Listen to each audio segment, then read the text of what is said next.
Hey everyone, I'm back, and today we're going to be talking about May December, and this movie is currently on Netflix, and it's directed by Tom Haynes. I've never seen any of his movies before, and this is the first one I've been introduced to, and I thought this movie was pretty great, and I love the performances in this movie. Julianne Moore, Natalie Portman are both great, as I've seen many times before.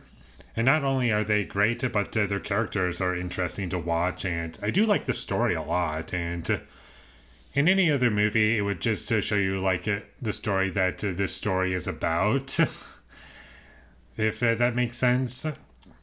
And you might be wondering why I'm not going to just talk about the plot, and that's because there's a lot to dissect here, and I just feel as though you'd probably get a better understanding if you either A, watch the movie, B, watch the trailer, or C, just look up on IMDb as to what the plot is.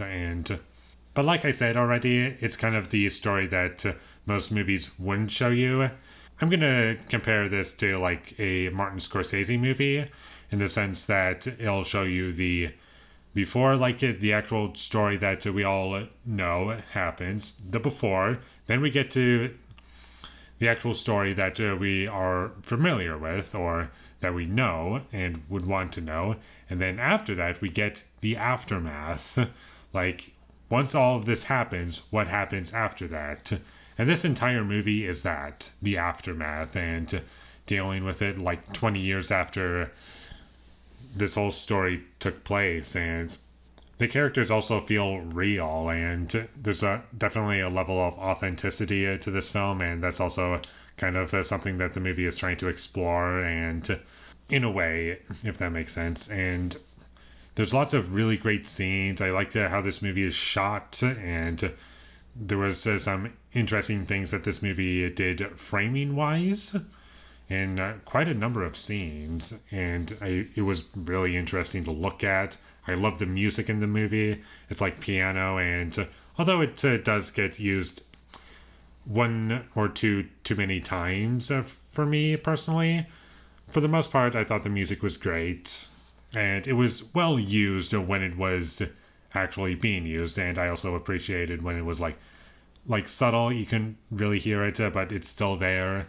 And in other scenes, it's kind of loud, and you can really hear it because that's supposed to be the impact of something that had happened.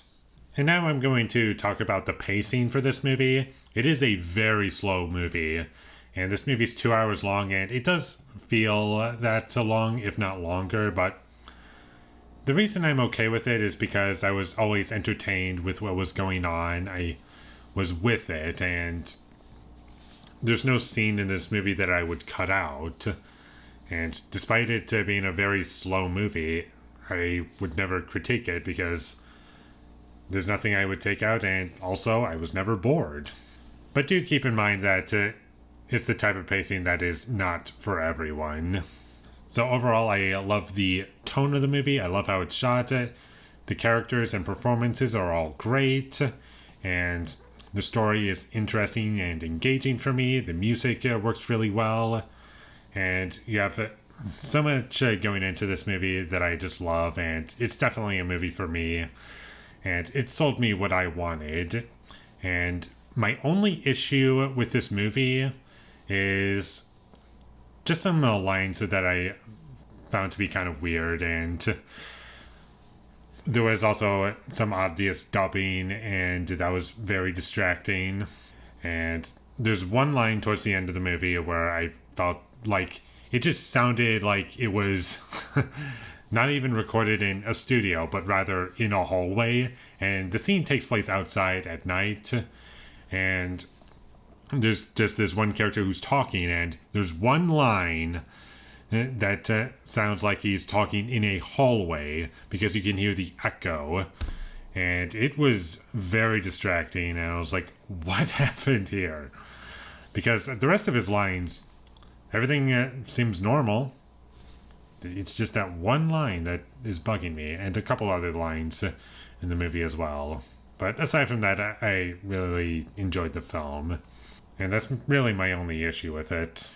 Aside from the music, maybe could have been used a bit less those are my only criticisms, and everything else I love. So check this movie out. It's not a movie for everyone. It is very slow, and it might not be the story that you're looking for, but for me, I loved it, and I would totally watch this movie again. So with all that being said, I'm going to give May December a 9 out of 10. Thank you for watching my videos as always. If you enjoyed this review, be sure to leave a like and comment down below you thought of May December, and my social media links, they will all be in the description, so follow me there. And last but not least, subscribe to be a part of Foley Nation, and I'll see you when I get my next review up, and that is going to be for Man of Steel. So look forward to that, but until I get that up, thank you for watching and have a great day.